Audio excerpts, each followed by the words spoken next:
VT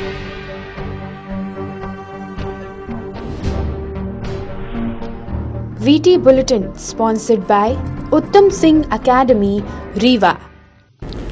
नमस्कार, Vindhya times में आपका स्वागत है और आपके साथ में आशुतोष। देश भर में कोरोना संक्रमित लोगों की संख्या में लगातार इजाफा हो रहा है।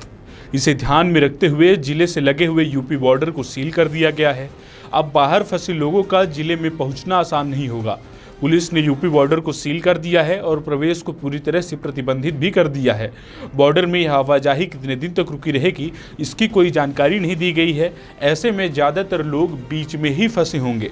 कोरोना संक्रमण के बढ़ते मामले को देखते हुए यह कदम उठाया गया है। पुलिस ने सोमवार को यूपी बॉर्डर, हनुमना और चाक घाट बॉर्डर को सील कर दिया है।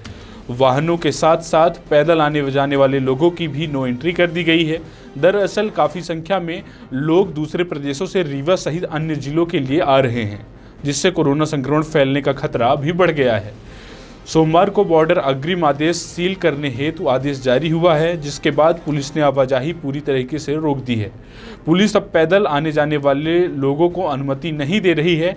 नए मामलों में जिस तरह से बढ़ोतरी हो रही है, उसे देखते हुए पुलिस का यह कदम एक तरह से जरूरी भी है कि जो बॉर्डर सीलिंग की बात है, हमारे डिस्ट्रिक्ट के बॉर्डर सील नहीं किए गए हैं, ना हुए हैं। जो अंतरराज्यीय बॉर्डर है यानी इंटर स्टेट बॉर्डर्स हैं, वो सील्ड है।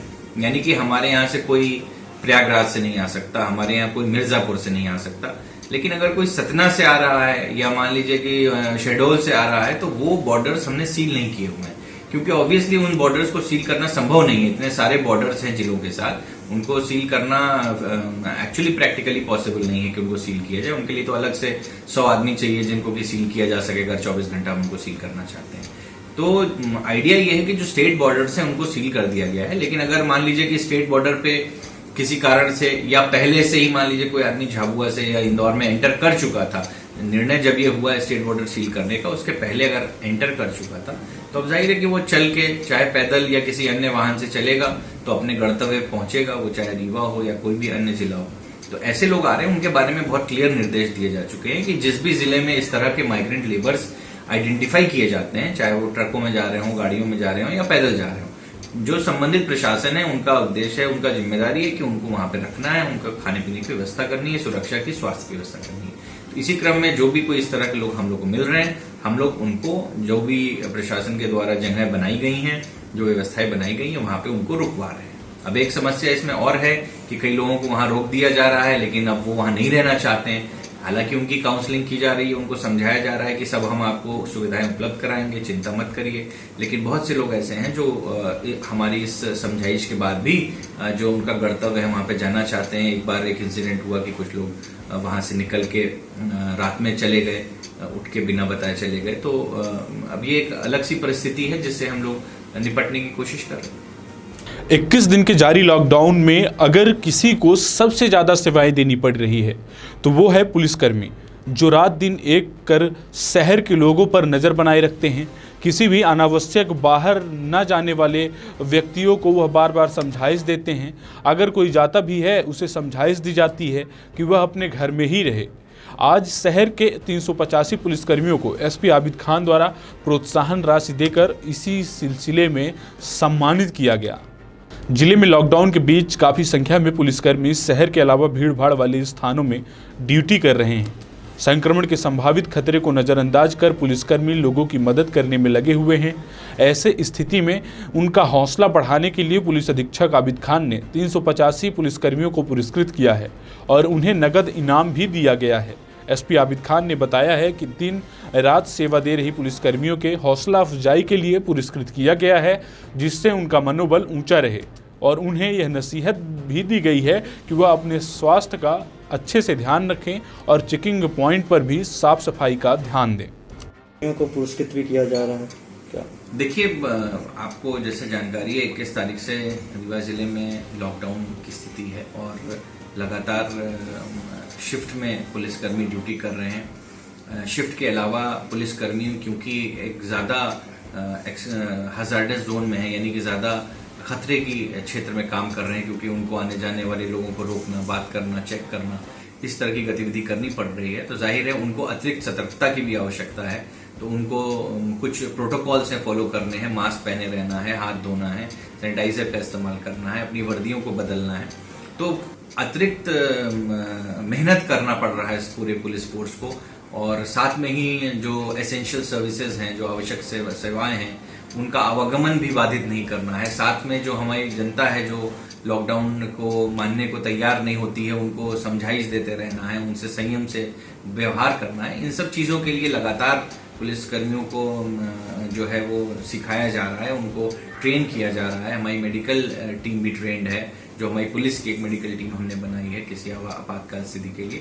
तो ये एक नई तरह की स्थिति है जिससे हम लोग जूझ रहे हैं, और पुलिस में जो हमारे पुलिसकर्मी हैं उनको विशेष प्रयास इसके लिए करना पड़ रहा है, मानसिकता में, सोच में परिवर्तन करना पड़ रहा है ड्यूटियों के दौरान।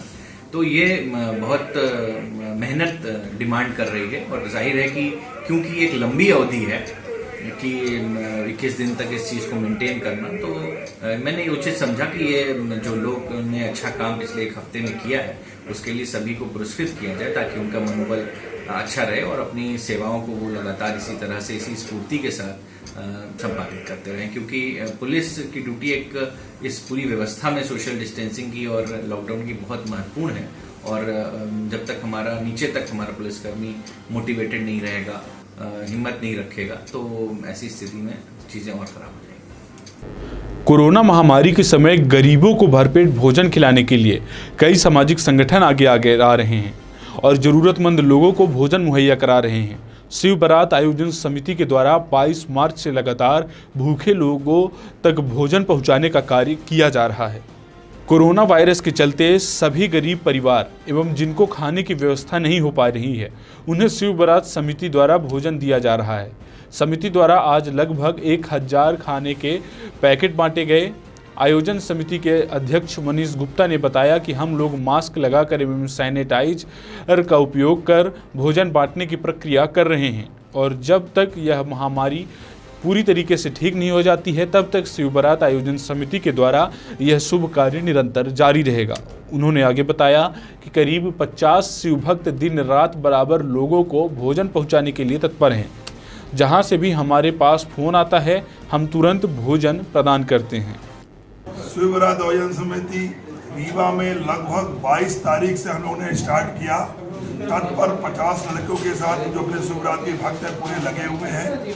दिन को दिन नहीं समझा, रात को रात नहीं समझा। इन्होंने पूरा रिस्क लेके ये बेचारे मास्क लगा के पूरे रीवा में जहाँ से फोन आता है हम लोग को वहाँ पर हम लोग खाना पहुँचा रहे। जो एक भी फोन एक भी भूखा आदमी अगर फ़ोन कर देता है उसको 1 पैकेट भेजने जाता हूँ, 2 बोलता 2 भेजता हूँ, 5 बोलता 5 भेजता हूँ। जब तक यह महामारी का प्रक्रिया चलती रहेगी रीवा जिले में, हम लोग सेवा देते रहेंगे इसी तरह। अभी तक कुल कितने पैकेटों का वितरण किया होगा आप लोग? पहले दिन हम लोगों ने जो शुरुआत की है 100 पैकेट से स्टार्ट किया है, फिर दूसरे दिन 150, 200, 300, 1500, ये करते करते 2200 पैकेट तक हम लोग पहुँच चुके हैं। पूरी तरह से हम लोग इसके प्राप्त बांट रहे हैं और निष्भाव बांट रहे हैं। और कोई भी हमारा यह शिव बारात आयोजन समिति जो जितने हमारे शिव भक्त लोग हैं, इनका निर्णय लिया गया कोई भी हमारे रीवा शहर का जो भी भूखा एक भी व्यक्ति न रहे।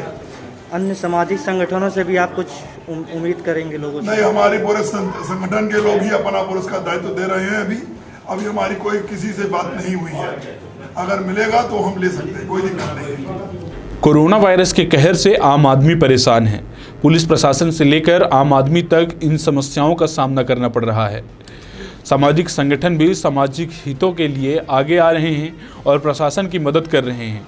हिंदू क्षत्रिय वाहिनी संगठन द्वारा लगातार आज भी 5000 खाने के पैकेट तैयार किए गए और ज़रूरतमंद लोगों तक पहुंचाया गया। वही संगठन द्वारा भोजन के साथ साथ प्रशासन की गाड़ियों को भी सैनिटाइज किया गया, जिसमें 108 एम्बुलेंस एवं कई प्रशासन की गाड़ियां शामिल नहीं, जिससे पुलिस और कर्मी भी अपने स्वास्थ्य का ध्यान दें और स्वस्थ रहें और लोगों के हितों में अपनी सेवाएं देते रहें। हम लोग के हिंदू क्षत्रिय वाहिनी संगठन की ओर से जिस दिन से माननीय प्रधानमंत्री द्वारा लॉकडाउन किया गया है, उस दिन से लगातार रीवा शहर में सैनिटाइज का काम अपने संगठन के सभी पदाधिकारियों और सदस्यों द्वारा किया जा रहा है। अब तक में लगभग करीब 12 से 15 वार्डों में सैनिटाइजिंग काम हो चुका है और प्रशासन की मदद से पूरे रीवा शहर में जो भी ज़रूरतमंद लोग हैं जिनको भोजन की व्यवस्था नहीं हो पा रही है उनको संगठन की ओर से निःशुल्क भोजन व्यवस्था करवाई जा रही है।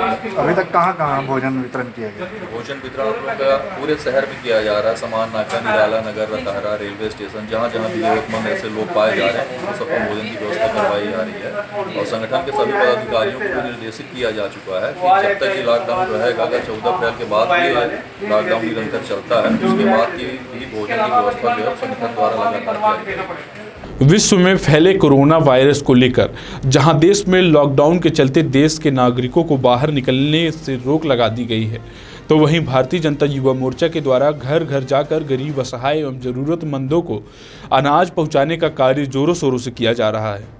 उमरिया जिले अंतर्गत नगर पालिका के वार्डों में भारतीय जनता युवा मोर्चा के कार्यकर्ताओं के द्वारा घर घर जाकर अनाज, साबुन व सैनिटाइजर का वितरण कर समझाइश दी जा रही है कि वह घर पर ही रहें और घर से बाहर न निकलें और लॉकडाउन को पूरा करने में प्रशासन का सहयोग दें। उमरिया से मनु उपाध्याय की रिपोर्ट। मोर्चा के कार्यकर्ताओं द्वारा कोरोना से महामारी से जो सेवा भाव में सकारात्मक भूमि का निर्वहन हमारे प्रदेश अध्यक्ष डॉक्टर अभिलाष पांडे जी के कहने में हर एक युवा मोर्चा का कार्यकर्ता हर एक 5 आदमियों को निस्वार्थ भाव से अनाज उपलब्ध कराएगा। ज़्यादा से ज़्यादा प्रदेश अध्यक्ष जी का आदेश है कि ज़्यादा से ज़्यादा शहर, ग्रामीण क्षेत्र में, गांव तक, मंडलों तक में एक एक घर में जहां जो लोग असहाय लोग हैं उन तक अनाज पहुंचना चाहिए। हमारी कोशिश ज़्यादातर यही रहेगी कि एक एक गरीब के घर में अनाज पहुंचे और पूरे सेवा भाव से पहुंचे। अभी आपने कितने मकानों में अनाज वितरण किया है? अभी हमने कम से कम 150 मकानों में अनाज वितरण कर चुका है और अभी हमारी कोशिश रहेगी कि अगले 14 तारीख तक, 14 अप्रैल तक जिस घर में अनाज नहीं पहुँच पा रहा है उस घर तक अपन अनाज पहुँचाने की कोशिश करेंगे। कोरोना के चलते आज चैत्र महानवरात्रि के महाअष्टमी के दिन जगत जननी मां ज्वाला उचेहरा वाली का दरबार सूना रहा। उमरिया जिले के नौरोजाबाद में विराजमान मां ज्वाला उचेहरा वाली के दरबार में आज प्रदेश के कोने कोने से लाखों लोग की संख्या में भक्त आते थे और मां की पूजा करते थे और मां से आशीर्वाद लेते थे। आज उस दरबार पे ताला लगा हुआ है और मां का दरबार भी सूना पड़ा हुआ है। बड़े महाराज के द्वारा बताया गया कि मंदिर में सुबह और शाम माता रानी की पूजा आरती की जाती है और बाहरी लोगों का आना प्रतिबंध है। हर वर्ष 8 से 10 हजार ज्वार कलश बोया जाता था, लेकिन इस बार ज्वार कलश मात्र 201 बोए गए हैं। इसके अलावा महाराज ने बताया कि 3 अप्रैल को अष्टमी मनाई जाएगी और 4 अप्रैल को ज्वार विसर्जन मंदिर में ही रहने वाले सेवकों के द्वारा ही किया जाएगा। विसर्जन में बाहरी लोगों का आना प्रतिबंध है। नौरोजाबाद से संदीप तिवारी की रिपोर्ट। तो ये थी विंध्य क्षेत्र की कुछ प्रमुख खबरें। ऐसे ही खबरों के लिए आप बने रहिए विंध्या टाइम्स के साथ। बहुत बहुत धन्यवाद।